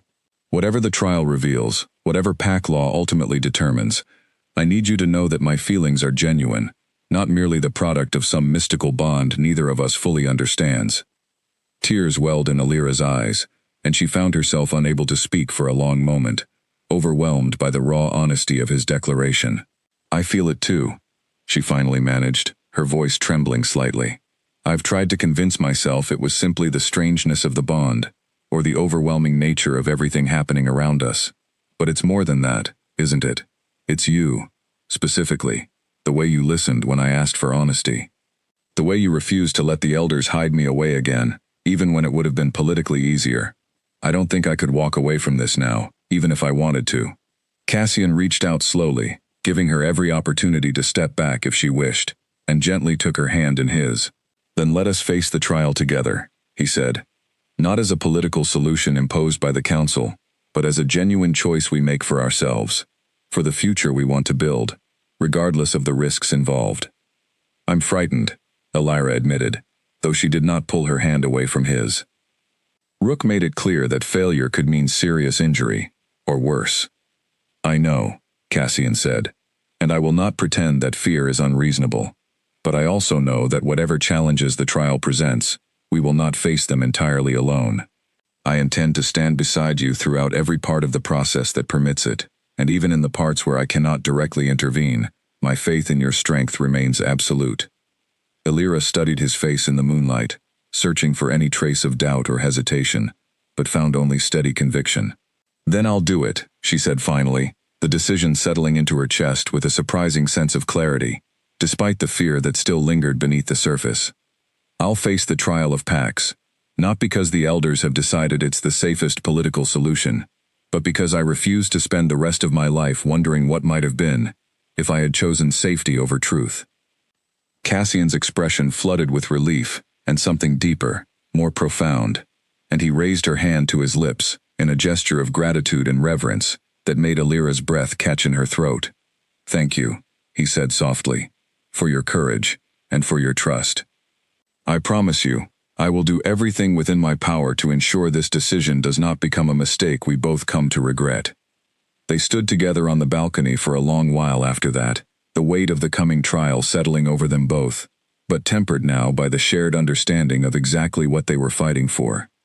When Illyra finally returned to her own chambers that night, sleep came more easily than it had in days, her heart settled by the certainty of Cassian's feelings, and her own resolve to face whatever challenges lay ahead. The following morning, Illyra sought out Elder Rook to formally announce her decision. She found the elder in a small study adjacent to the council chamber, poring over ancient texts that Alira assumed related to the specific rituals of the trial of Pax. "I've decided," Alira said without preamble, standing in the doorway of the study. "I will undergo the trial." Rook set down the text she had been examining, studying Alira with an expression that held both approval and lingering concern. "Are you certain? This is not a decision to be made lightly, given the genuine risks involved." "I understand the risks," Alira said, stepping into the room and taking a seat across from the elder's desk. "But I've also come to understand that continuing to hide, continuing to accept a life defined by other people's decisions about what's safest for me, is not a path I'm willing to accept any longer. My mother spent her entire life in hiding, and while I understand the love that motivated her choices, I refuse to repeat that same pattern simply out of fear." Something like genuine respect crossed Rook's sharp features. "Your mother would be proud to hear you speak with such conviction," she said. "Very well. I will begin the necessary preparations immediately. The trial requires witnesses from at least 3 allied pacts, which means we will need to extend formal invitations and allow time for travel. I would estimate we can be ready within 2 to 3 weeks." "That soon?" Alira asked, a flutter of nervousness passing through her chest despite her earlier resolve. "The sooner we address this situation properly," Rook said, "the sooner we can move beyond the current period of uncertainty and risk. I know it feels rushed, but I believe it is the wisest course, particularly given Charlotte Ashgrove's growing suspicions." Alira nodded, accepting the timeline despite the anxiety it stirred within her. "What can I do to prepare? In the meantime, I don't wish to face this trial unprepared, relying entirely on whatever natural strength I might possess." Rook considered the question thoughtfully. The physical endurance trial typically involves a demanding test of stamina and resilience, often a long run through difficult terrain, sometimes combined with additional obstacles. I would recommend beginning a rigorous training regimen immediately, to build the physical strength and endurance you will need. As for the emotional and spiritual trial, I confess the specifics are less clearly defined, often varying based on the unique circumstances of the individuals involved. It typically involves some manner of demonstrating the genuine depth of the bond in question, though I cannot say with certainty exactly what form that will take in your specific case. "And the final trial, the combat component?" Rook's expression grew more serious. "That, I believe, we should discuss with Cassian directly, as it will likely involve some manner of coordination between the two of you, depending on the specific traditions the witnessing pacts choose to invoke." Alira left the study with a clearer sense of purpose than she had felt since first learning of her true heritage, and over the following days, she threw herself into preparation with the same determined focus she had once applied to her kitchen duties. Garrick, upon learning of her decision, volunteered to help with her physical training, running alongside her through the castle grounds each morning, pushing her endurance further with each passing day. "You've got more strength than you give yourself credit for," Garrick told her one morning, as she collapsed, breathless, at the end of a particularly grueling training session. "I've watched you work in that kitchen for years, carrying loads that would exhaust grown men, standing on your feet from dawn until well past dark without complaint. That kind of resilience doesn't disappear just because your circumstances have changed." "I hope you're right," Alira said, gratefully accepting the water skin he offered. "I need every bit of strength I can find for what's coming." Mabel, too, offered her support in whatever ways she could, preparing nourishing meals specifically designed to build Alira's strength, sharing stories of Corinne's own resilience during difficult times, small anecdotes that helped Alira feel connected to the mother she had lost too young, even as she prepared to face a trial that would determine so much about her own future. Cassian remained a constant presence throughout this period of preparation, though the demands of managing the political fallout from the mating ball's disruption, combined with the arrangements for the upcoming trial, kept him occupied for long hours each day. But he made time, whenever possible, to check on her progress, to offer quiet encouragement, and on several occasions, to simply sit with her in comfortable silence after an exhausting training session, his presence alone providing a comfort that words could not fully capture. "I spoke with the council today about the combat trial," he told her one evening, as they shared a quiet dinner, following a particularly demanding day of preparation. Rook was correct that it typically involves coordination between the bonded pair, though the specific format varies. "In our case, Given the unusual circumstances, the Council has proposed a trial that tests not combat skill directly, but rather the strength of trust and coordination between us. A series of challenges we must complete together, rather than facing individually. That sounds slightly less terrifying than facing armed combat alone, Alira said, managing a small, tired smile. Slightly, Cassian agreed, though his own expression remained troubled. Though I confess, the idea of you facing any danger during this trial, regardless of the specific format, fills me with a dread I struggle to fully articulate. We'll face it together, Alira said, echoing his own words from that first night on the balcony, whatever form it takes. As the weeks of preparation stretched onward, the bond between Alira and Cassian continued to deepen, tempered by shared purpose and mutual vulnerability in the face of the coming trial. Alira found herself growing stronger, both physically and emotionally, drawing on reserves of resilience she had not fully recognized in herself before circumstances had demanded she uncover them. And though fear remained a constant companion throughout those weeks of preparation, so too did a growing sense of hope, a belief that whatever challenges the trial of Pax presented, she possessed the strength and determination to meet them, particularly with Cassian standing beside her, and the memory of her mother's quiet courage guiding her forward. News of the upcoming trial of Pax spread through Blackthorn Castle with remarkable speed once the formal invitations had been extended to allied Pax, and with it came a resurgence of the very rumors and speculation that Elder Rook had hoped to avoid through careful management of the situation. By the time representatives from the Voss, Ashgrove, and Warden Packs arrived to witness the proceedings, along with additional observers from 3 other allied territories, the true nature of Alira's identity had become something of an open secret throughout the castle, even if the formal announcement had not yet been made. Charlotte Ashgrove, upon learning the full truth of the situation, sought out Alira directly the evening before the trial was scheduled to begin, finding her in the castle's private training grounds, where she had spent the final hours before the trial, reviewing the physical exercises Garrick had taught her over the preceding weeks. "I owe you an apology," Charlotte said, approaching with none of the calculating sharpness Alira remembered from their first encounter. "I suspected something unusual about you from that first night, but I confess, I never imagined the truth would prove this complicated." "I understand if you're upset about the disruption to the mating ball," Alira said carefully, uncertain what to expect from the conversation. Charlotte's expression softened unexpectedly. Upset, perhaps, initially, but now, having learned the full truth of your circumstances, I find myself more sympathetic than angry.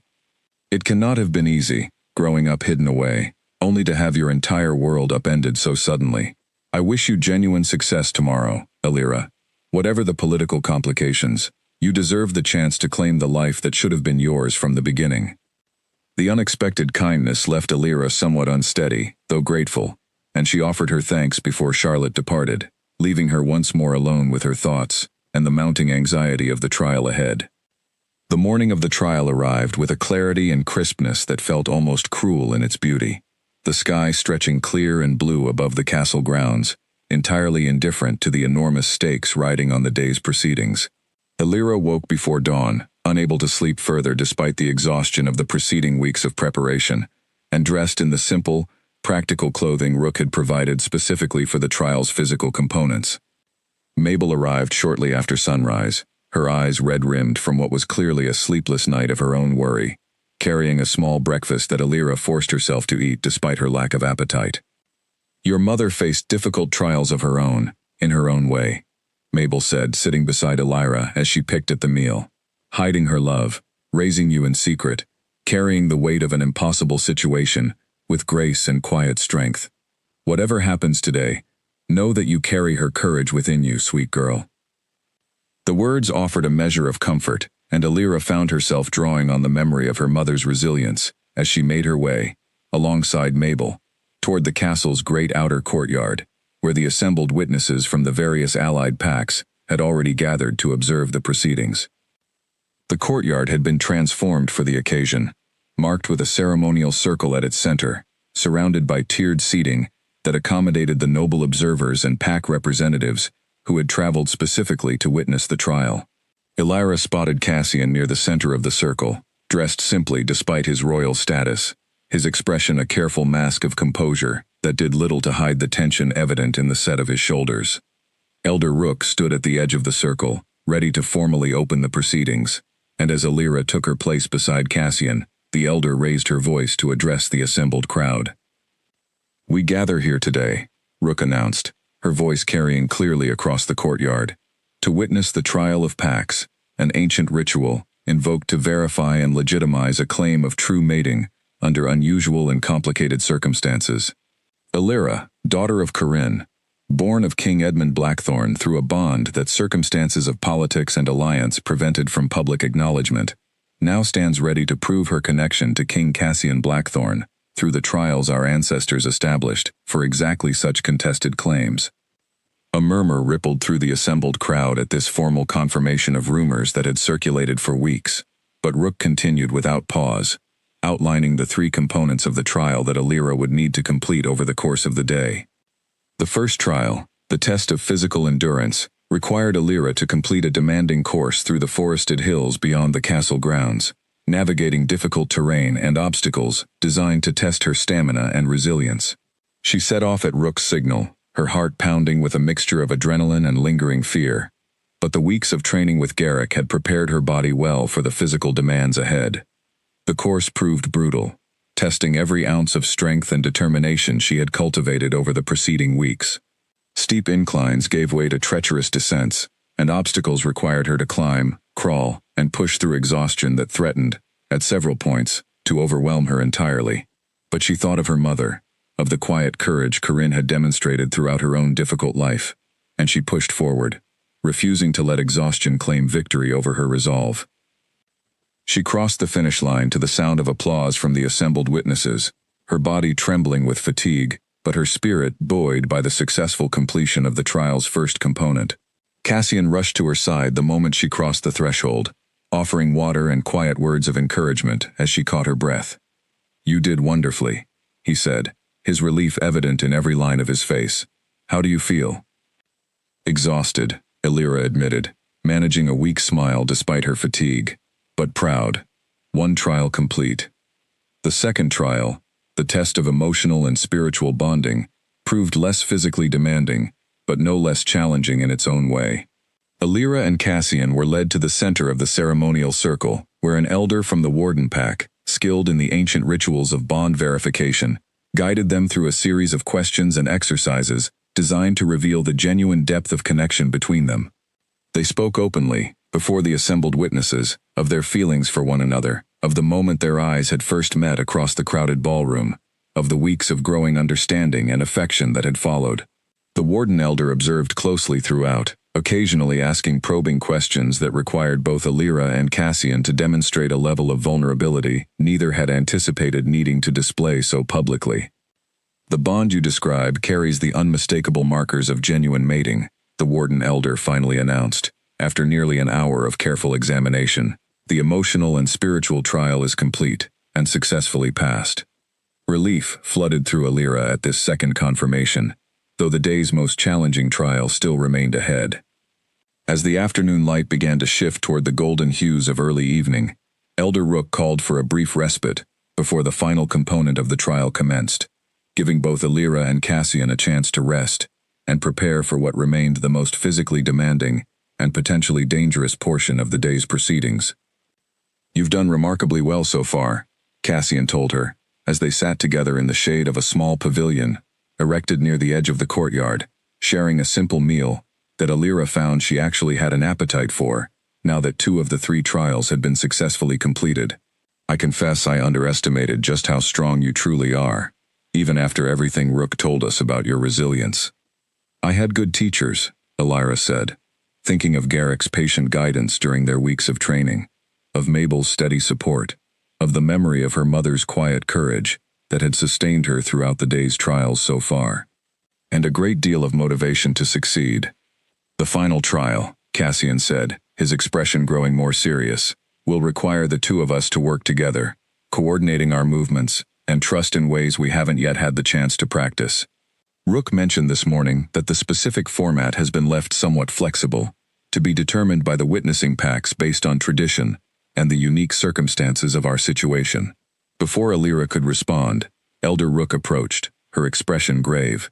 "The final trial has been determined," she announced. "Given the unusual circumstances of your bond, and the political sensitivities surrounding your father's history with the Eastern Territories, the witnessing packs have selected a trial that tests not combat prowess, but the strength of trust between bonded partners.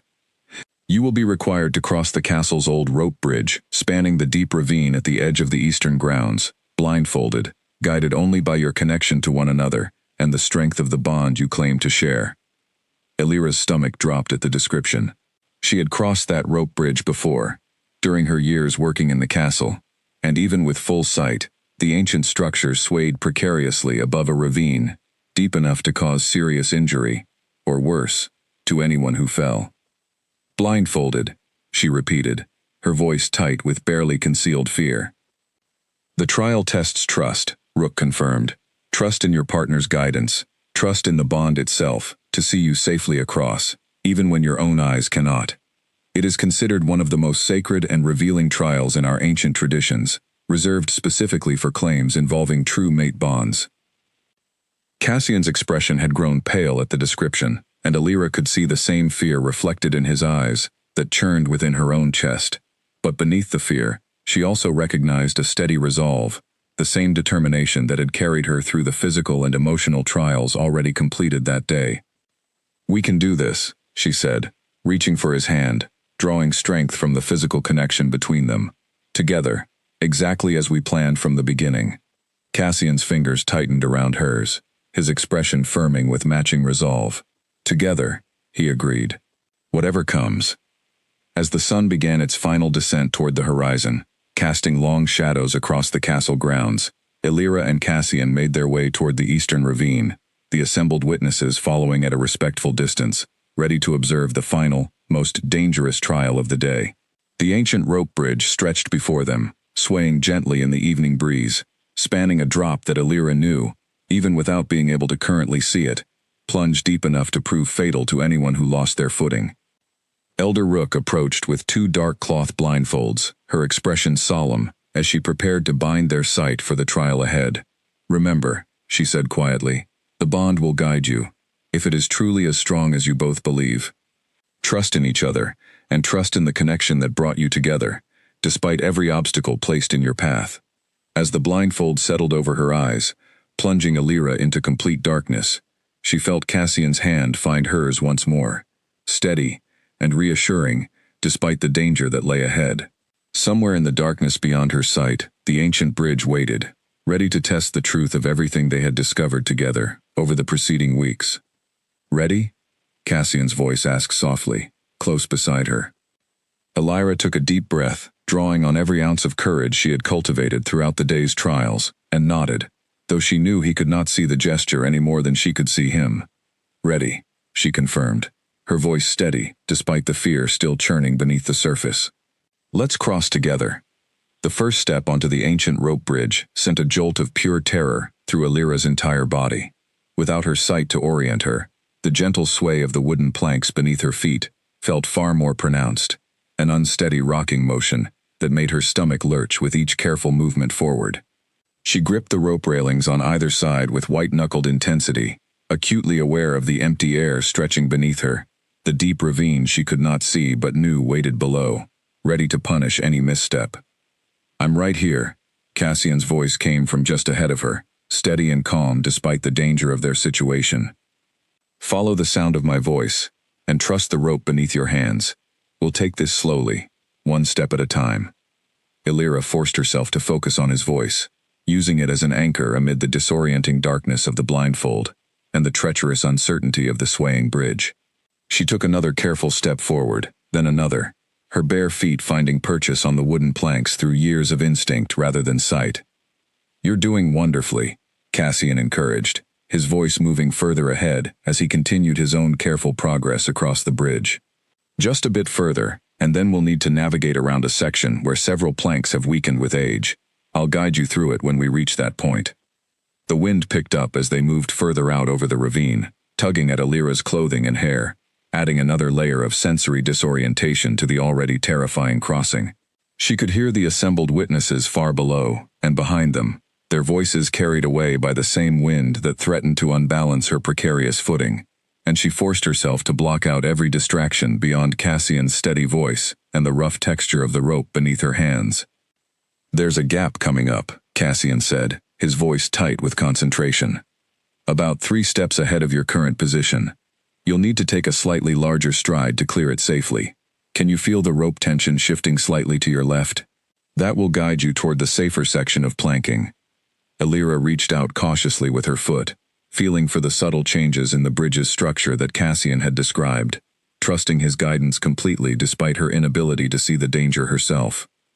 She found the gap he had warned her about, took a careful, deliberate step to clear it, and felt a surge of relief as her foot landed securely on solid planking on the other side. "Perfect," Cassian said, warmth and pride evident in his voice despite the tension of their situation. "You're doing beautifully, Alira. We're perhaps halfway across now." They continued their careful progress, Cassian calling back guidance at regular intervals, warning of weakened planks, gaps in the wooden structure, sections where the rope railings had frayed with age and required extra caution.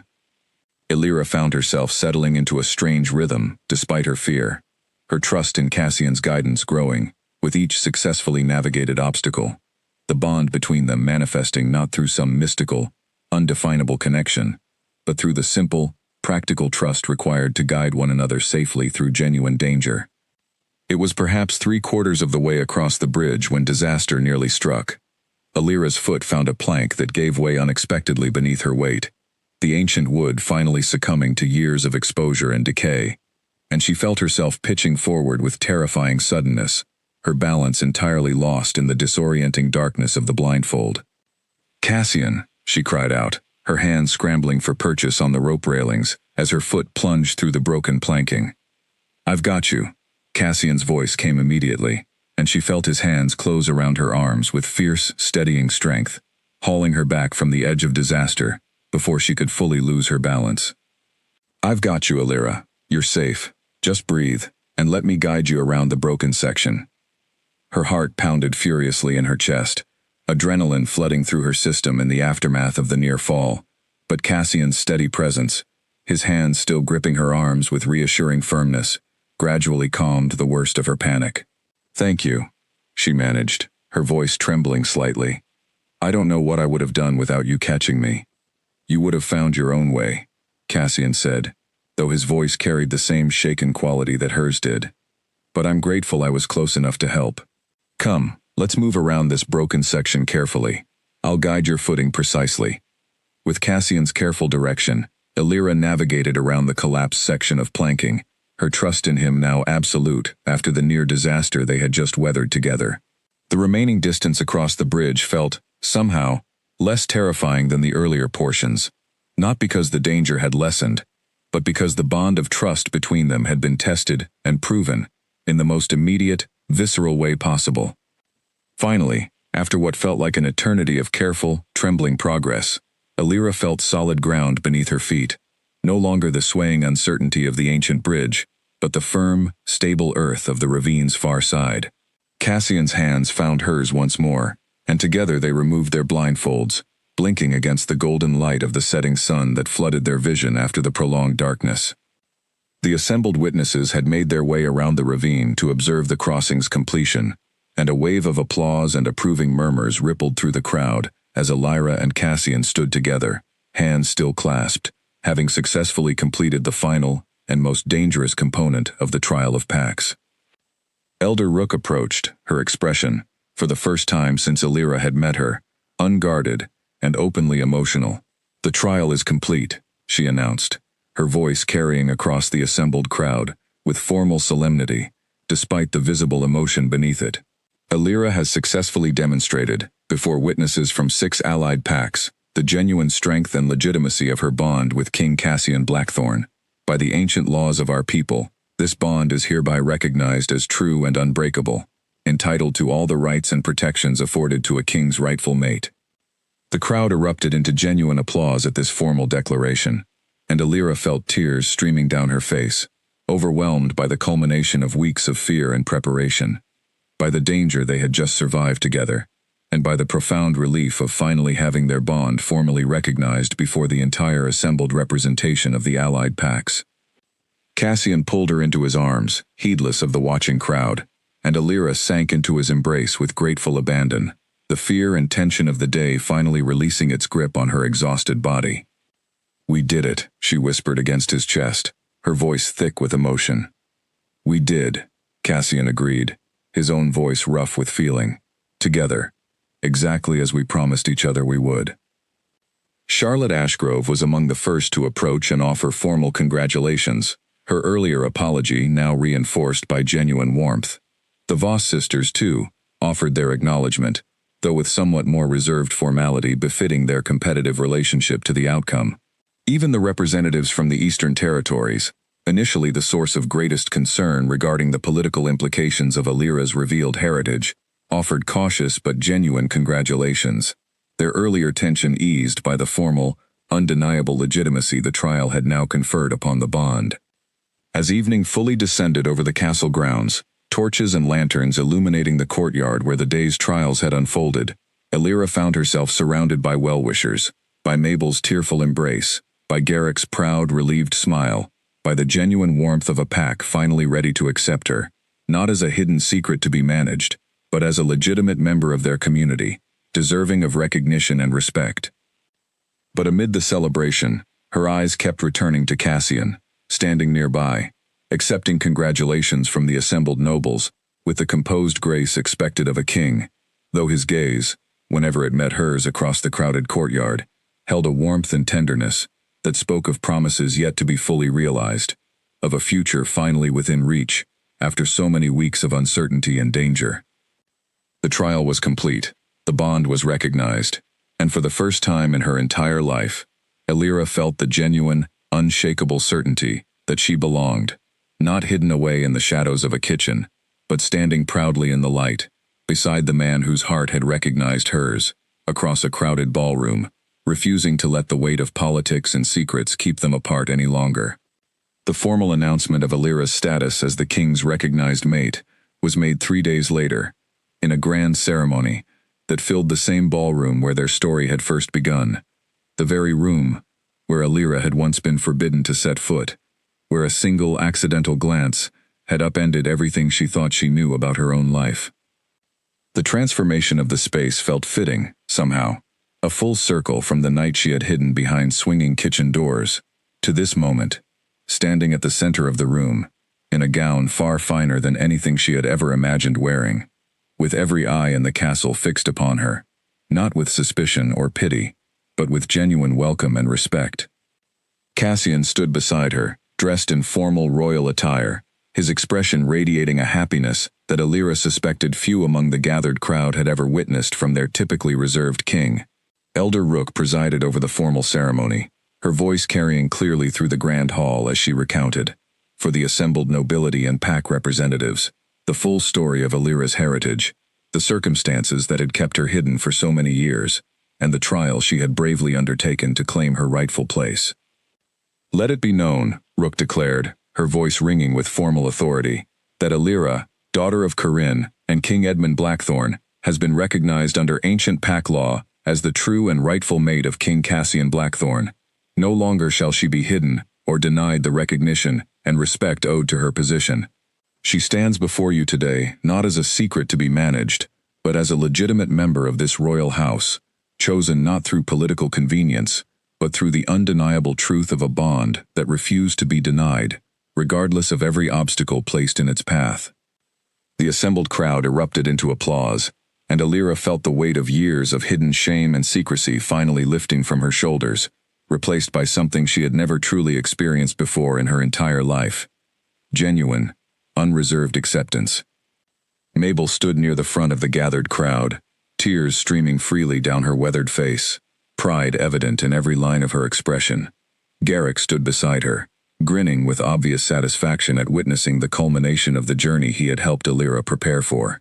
Even the kitchen staff, Alira's former colleagues and friends, had been invited to witness the ceremony, standing somewhat awkwardly among the finely dressed nobility, but clearly proud to see one of their own finally claiming the recognition she deserved.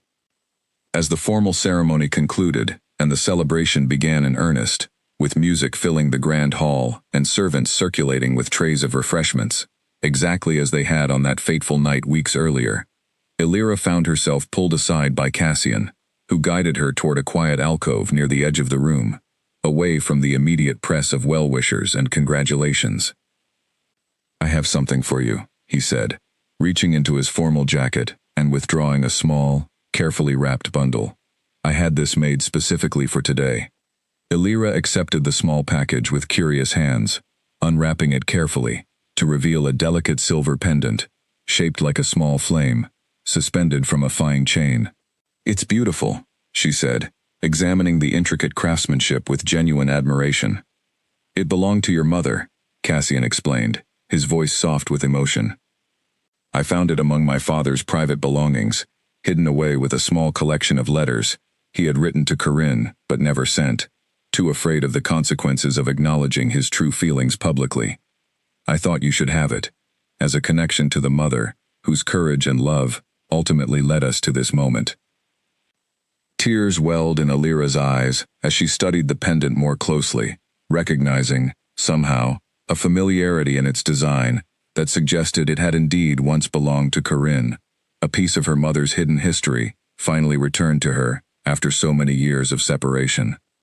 "Thank you," she whispered, her voice thick with emotion, as Cassian helped her fasten the delicate chain around her neck. "This means more to me than I can properly express. Your mother's love for my father, however complicated and ultimately tragic in its circumstances, led to your existence," Cassian said gently. "And your existence, in turn, led to this moment, to the recognition and happiness we've fought so hard to achieve. I like to think that somewhere, she would be proud of the woman you've become, proud of the courage you demonstrated throughout this entire journey." "I hope so too," Illyra said softly, her hand resting against the pendant, now resting near her heart. They stood together in comfortable silence for a moment, watching the celebration unfold around them, the music and laughter filling the grand hall with a joy that felt entirely different from the tense, formal atmosphere of the mating ball that had first brought their paths together. "I want you to know," Cassian said eventually, turning to face her fully, "that everything that follows from this moment, our future together, ruling this pack side by side, building a life that honors both our families' complicated history, while creating something entirely new and hopeful, all of it is a choice I make gladly, without hesitation or regret. I refuse to choose a queen from among strangers who stirred nothing within me, and instead found, through the strangest and most difficult of circumstances, exactly the partner I never knew I was searching for. And I refuse to remain hidden forever," Illyra added, "even when every instinct told me that safety lay in silence and invisibility. Together, I think we've proven that the truth, however complicated and dangerous it might seem initially, ultimately leads somewhere far better than the shadows we might have chosen instead." Cassian smiled, a genuine, unguarded expression that transformed his typically composed features into something warmer, more open than Illyra suspected many people had ever witnessed. "Shall we return to the celebration?" he asked, extending his hand toward her. "I believe our people are eager to properly welcome their future queen." Illyra accepted his hand, allowing him to lead her back into the heart of the grand ballroom, back into the light and warmth of a celebration that honored not secrecy and hidden shame, but courage, truth, and a bond powerful enough to overcome every obstacle placed in its path. As they moved together across the dance floor, surrounded by the genuine warmth of a pack finally united in acceptance and celebration, Illyra allowed herself, for the first time in her entire life, to simply exist without fear, without the weight of hidden secrets pressing down upon her, free to embrace the future that stretched before her, bright and full of promise. The girl who had once hidden behind swinging kitchen doors, forbidden even to glimpse the grandeur of the world above her, now stood at its very center, not through desperate ambition or calculated maneuvering, but through the simple, undeniable truth of who she was, and the courage she had found to finally claim it. And beside her stood a king who had refused to choose convenience over truth, who had looked across a crowded ballroom and recognized, in a single, unexpected moment, the missing piece of a life he had not fully realized was incomplete. Together, they danced beneath the same glittering chandeliers that had once illuminated her exile, transforming a space of hidden shame into a place of joyful beginning, ready to face whatever challenges their shared future might bring, secure in the knowledge that they would face them together, exactly as they had promised each other from that very first night when everything had changed.